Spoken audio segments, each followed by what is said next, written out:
cara untuk kita bisa berhubungan, punya rasa pada Tuhan, caranya apa? Ngelakoni. Jalani saja. Tidak usah tanya dulu hikmahnya sholat apa, manfaatnya sholat apa. Jalani. Kamu akan merasakannya. Jadi rasa tumbuh setelah dijalani. Jangan nunggu muncul rasa baru dijalani. Assalamualaikum warahmatullahi wabarakatuh. Sekarang konteks Tuhan. Bagaimana sih prinsip tresno jalaran saka kulino ini dalam konteks cinta ilahiyah? Apa yang harus kita lakukan? Jadi dengan pitutur ini berarti apa? Dalam kita berhubungan dengan Tuhan, jangan menunggu rasa. Awalilah dengan ngelakoni, dengan ngulinakno. Nanti rasa itu muncul.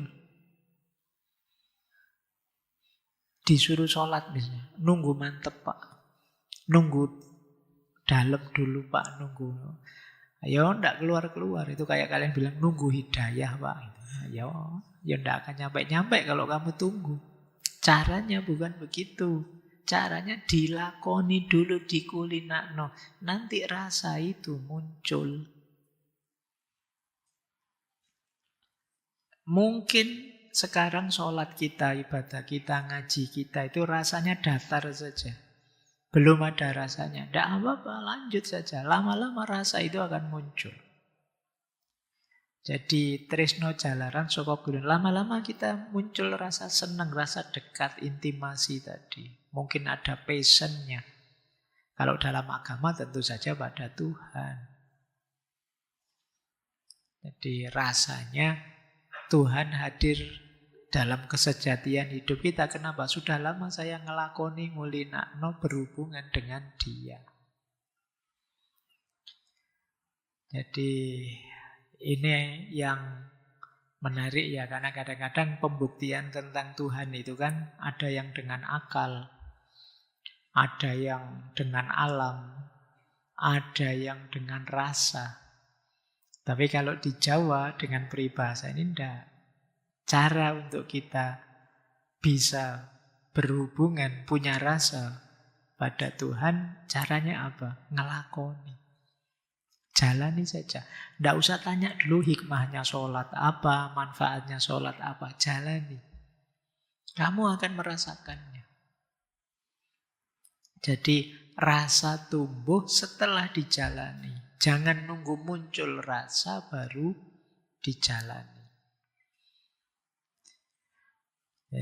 Ini untuk ketuhanan ya. Jangan dibalik nanti untuk lawan jenis nanti saya lakoni dulu Pak, siapa tahu muncul rasa, ya jangan begitu. Ini konteksnya untuk cinta ilahiyah. Jadi makna tresno jalaran saka kulino itu diawali dari menjalankan. Kayak kalian waktu kecil itu loh, sama orang tua kan disuruh ngaji, disuruh sholat. Jangan kok dikomentari, alah ngaji nggak tahu artinya saja. Ya ndak apa-apa, memang anak TK, diawalinya itu dulu. Biar apa? Muncul rasa dulu. Jadi biar dia sadar hidup ini ada Tuhan, hidup ini ada tugas, ada amanat. Itu yang dimaksud rasa melalui ngelakoni dan ngulinakno. Yang kedua, mengulinokan dalam tanda petik. Dan ngelakoni yang berhubungan dengan Tuhan itu tidak hanya melalui ibadah-ibadah pokok. Tidak hanya melalui sholat, zakat, puasa. Tapi juga di semua ruang. Ketika kita hadir di pasar, di sawah, di rumah. Tidak hanya di masjid. Jadi di setiap momen kita sadari hadirnya Tuhan, kedekatan dengan Tuhan. Ini akan membuat kita kulino. Dan kalau kita sudah begitu, akan tampak dalam kehidupan kita. Kalau kita sudah kulino dengan kesadaran ilahiyah, akan tampak akhlak baik kita. Misalnya kita jadi tidak serakah, kita jadi tidak ngoyo berlebihan, kita tetap welas asih meskipun disakiti orang, kita tetap eling waspada meskipun sedang sibuk. Kenapa bisa begitu? Kesadaran kita sudah kesadaran hadirnya Tuhan senantiasa. Jadi Tuhan kita cintai karena setiap hari kita ajak, kita sadari kehadirannya di semua ruang hidup kita. Itulah tresno jalaran saka kulino.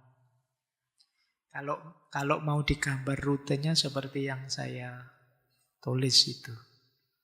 Diawali dari kulino, terus muncul katresem, atau kadang pakai istilah kesengsem, berarti rasa sudah ada. Terus kandil, kalian ngerti ya kan? Kandil itu melekat. Kemudian puncaknya manunggal rasa. Tapi awalnya kulino. Kulino itu pembiasaan. Biasakan berdoa, biasakan zikir, biasakan melakukan apapun bismillah, niat karena Allah. Kalau kita biasakan itu, lama-lama akan muncul rasa cinta, kesengsem, rasa senang yang menenangkan. Jadi justru hati kita rasanya hampa kalau merasa jauh dari Tuhan.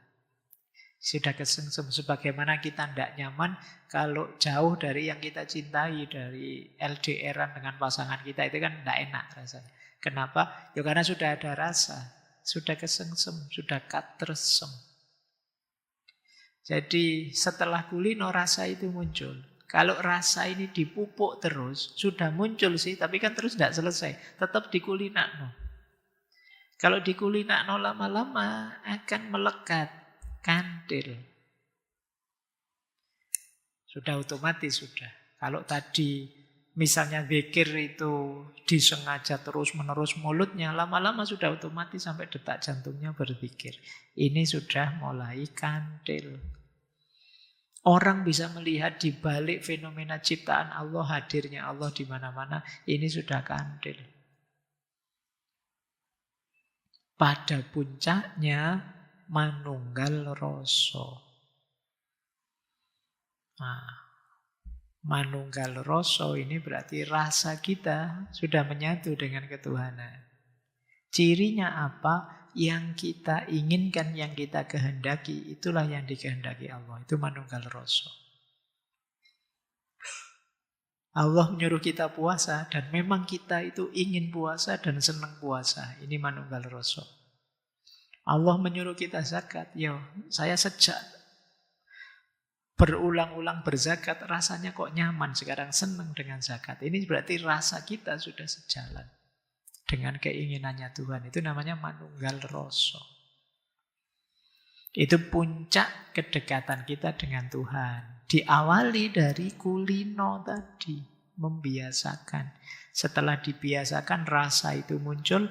Rasa muncul ini dipupuk terus-menerus, lahir kemelekatan, kandil, dan pada akhirnya manunggal rasa. Baik, kita lanjutkan. Kalau ini konteks tresno jalaran saka kulino berhubungan dengan alam. Ekologi.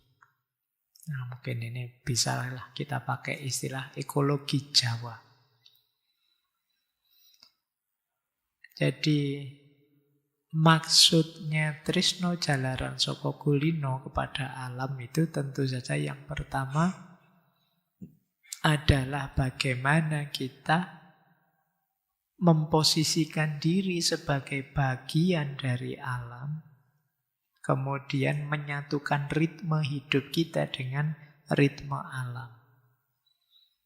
Ketika kita membiasakan begini, ya tetap nanti rasa cinta pada alam itu akan lahir, akan muncul. Yang kedua, niteni. Kita memahami, mengingat-ingat tanda-tanda alam. Itu membuat kita cinta nanti pada alam. Yang ketiga, menyesuaikan diri. Bukan menaklukkan loh, menyesuaikan diri dengan alam.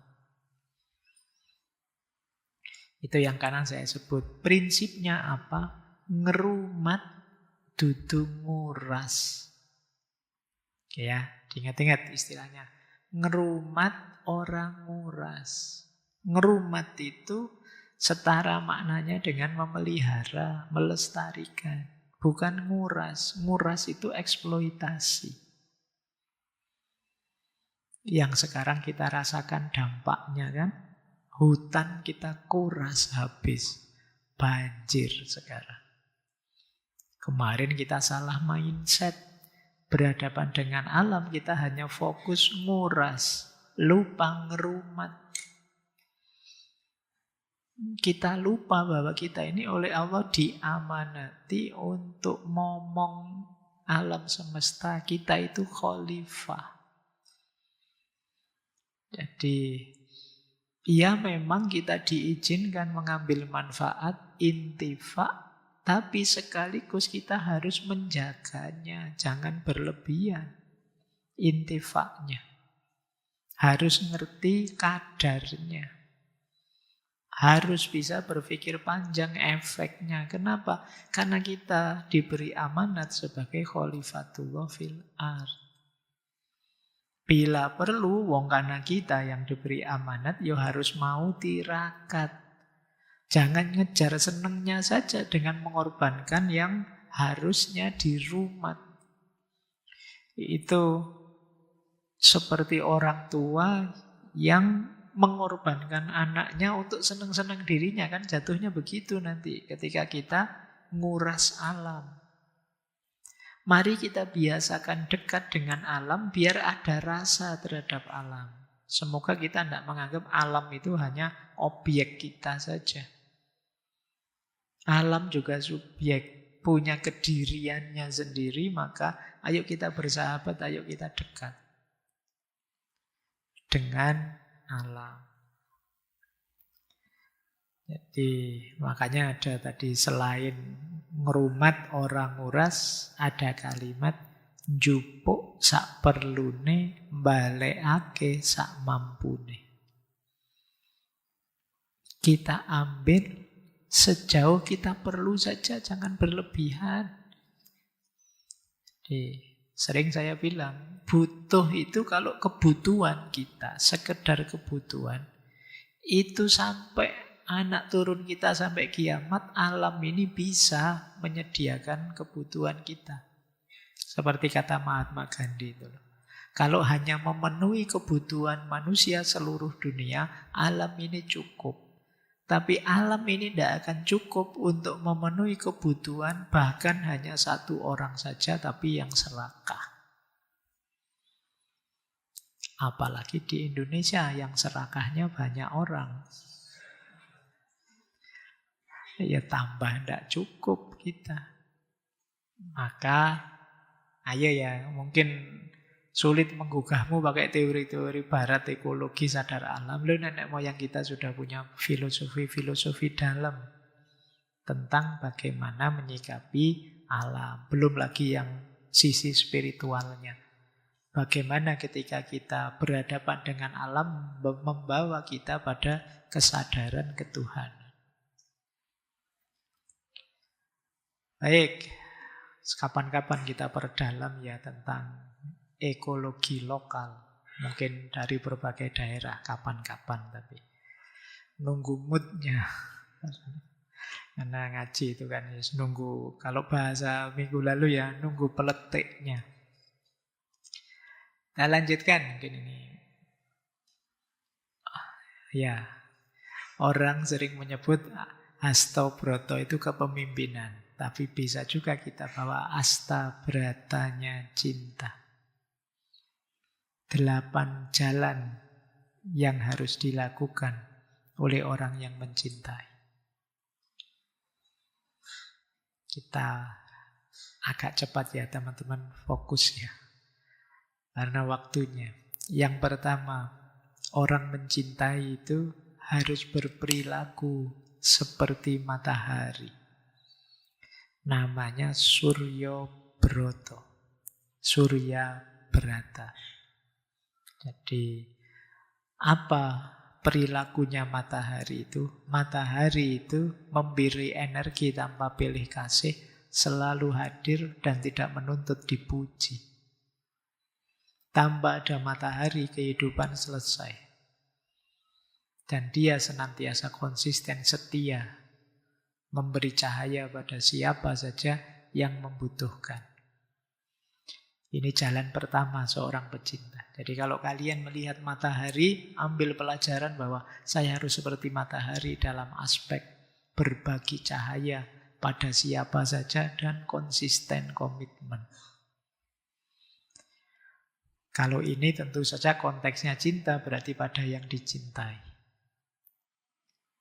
Yang kedua, Condro Broto, jalannya rembulan. Orang yang mencintai itu berperilakulah seperti rembulan. Rembulan ini simbol cinta yang menenangkan. Rembulan itu menyentuh. Kalian lihat rembulan kan rasanya indah, rasanya romantis. Menghadirkan keteduhan. Kemudian rembulan hadir di malam hari ketika kegelapan tiba. Jadilah orang yang bisa diandalkan saat kegelapan, seperti rembulan. Jadilah orang yang menghadirkan keteduhan pada yang dicintai, yang menenangkan yang kau cintai. Itu namanya jalannya rembulan. Para pecinta berjalanlah seperti rembulan. Yang ketiga, Bayu, jalannya angin. Seperti apa jalannya angin? Angin itu tidak terlihat, tapi terasa. Jadi orang yang mencintai itu melakukan kebaikan apapun, tidak ingin pamer, tapi efeknya terasa. Itu angin. Tidak mengekang, tidak posesif. Jadi ya maksudnya tidak mengekang. Angin itu kan menerbangkan kita, bisa membebaskan kita menjadi diri kita. Itu jalannya angin. Jadi kalau kita berperilaku seperti angin, berarti kita ini membebaskan yang kita cintai sebagai dirinya. Biarlah dia menjadi dirinya, kita membantu. Meskipun tidak harus bantuan itu terlihat. Sebagaimana nafas yang kita hirup ini kan, ya sebenarnya ini kan ada jasa udara di sekitar kita. Tapi kan sering kita lupakan. Sama seperti hembus angin. Itu dia tidak dianggap penting, tidak terlihat, tapi perannya terasa. Dan membebaskan. Yang keempat, jalannya samudera. Orang yang mencintai itu harus mampu berperan seperti samudera. Samudera itu barang apapun, sungai mana-mana itu masuk ke dalam dirinya, semua ditampung. Jadi menjadi samudera berarti kita jadi luas, bisa menampung luka, ketakutan, amarah dari yang kita cintai. Tidak buru-buru menghakimi karena kita bisa memayungi semuanya. Itu samudera. Samudera itu dimasuki sampah, dimasuki air kotor dan lain sebagainya, dia tetap bisa menerimanya dalam keluasannya. Samudera simbol hati yang luas. Baik, itu jalannya pecinta. Ada lagi jalan api, Agni Brata. Jalan api itu berarti cinta yang peduli. Cinta yang tegas, cinta yang membakar, tapi membakarnya itu pembakaran penyucian. Jadi mungkin menyakitkan, tapi setelah itu jadi bersih. Berarti kalau kita mencintai seseorang, kita tidak abai padanya. Kalau dia salah, kalau dia keliru, ya kita tegur, kita luruskan. Ini peran seperti api. Membakar segala yang buruk-buruk. Jadi yang mencintai tidak boleh cuek dengan yang dicintai. Dia peduli. Kemudian ada lagi Prithvi Brata, jalannya bumi. Mencintai berarti harus kuat, menyangga apapun situasi yang dicintai. Menanggungnya tanpa mengeluh, tetap setia, tetap sabar, bisa diandalkan saat krisis. Seperti bumi yang kita injak-injak tiap hari, kita melakukan angkara murka di atasnya, tapi dia memberikan buah, memberikan tanaman, memberikan makanan untuk kita. Itu khasnya bumi. Yang ke-7, Indra Brata. Dewa Indra sering disebut simbol hujan atau simbol langit. Jadi ini hujan ini simbol dari keadilan. Hujan itu kan turun pada siapa saja. Dan dia tidak manipulatif, dia terang-terangan datang. Ini simbol dari hujan atau simbol langit. Dia menaungi. Orang yang mencintai berarti seperti hujan. Dia harus adil. Yang benar ya disebut benar, yang salah ya disebut salah. Tidak kemudian mentang-mentang yang dicintai dianggap benar terus. Tidak bisa begitu, karena dia harus Indra Brata. Jalan ke-8, Yama, Dewa Yomo. Sering disebut dewa kematian. Disebut juga dewa waktu. Ini memberi pelajaran kita tentang batas. Orang yang mencintai adalah orang yang tahu batas. Tidak boleh sembarangan. Tidak boleh membiarkan rasa cinta melahirkan hal-hal yang negatif. Jadi, karena kalau kita lupa batas, cinta bisa jadi bencana. Kita harus tetap tahu batasan kita. Itu Yama Brata.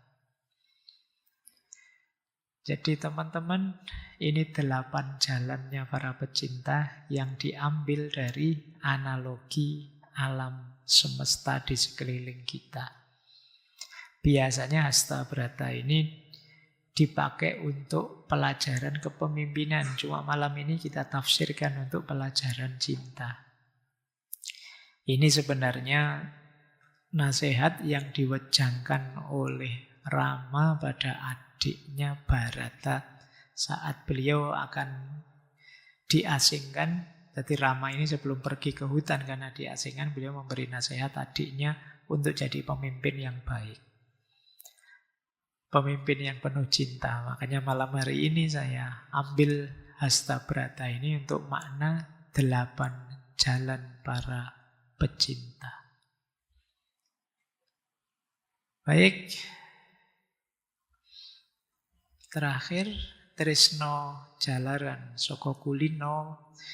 Pada intinya, cinta bukan soal rasa yang datang, tapi kesediaan untuk tetap tinggal. Bukan soal gemetar pertama, tapi soal kesetiaan pada hari-hari biasa. Saya kira itu ya untuk malam hari ini tentang Tresno Jalaran Soko Kulino. Sesi malam hari ini menjadi sesi terakhir ngaji filsafat tahun ini. Ya, karena seperti yang diumumkan, saya takutnya minggu depan banyak yang datang. Minggu depan kita libur dulu sebentar, saya ada halangan. Minggu terakhir kita ketemu lagi, tapi mungkin tidak persis majelisnya seperti ini ya. Kita ketemu dalam rangka mensyukuri datangnya tahun yang baru dan muhasabah terhadap yang sudah kita lakukan di tahun sebelumnya. Itu nanti di 31 malam pas. Jadi silahkan yang mungkin slow bisa tanggal 31-nya ke sini. Tapi minggu depan diingat-ingat biar tidak kecelek untuk datang ke sini. Yang sudah terlanjur pesen tiket, saya kemarin di WA, Pak, libur ya Pak, saya terlanjur pesen tiket. Ya di refund saja. Kalau tidak bisa ya sudah, anggap saja itu bagian dari tirakatmu mencari ilmu, kan gitu. Baik, saya kira itu ya teman-teman, semoga sedikit-sedikit bisa menambah wawasan, kedalaman wawasan kita tentang cinta, khususnya dalam tradisi filsafat Jawa. Saya akhiri sekian, kurang lebihnya mohon dimaklumi dan dimaafkan. Wallahul muwaffiq, wallahu a'lamu bissawab. Wassalamualaikum warahmatullahi wabarakatuh.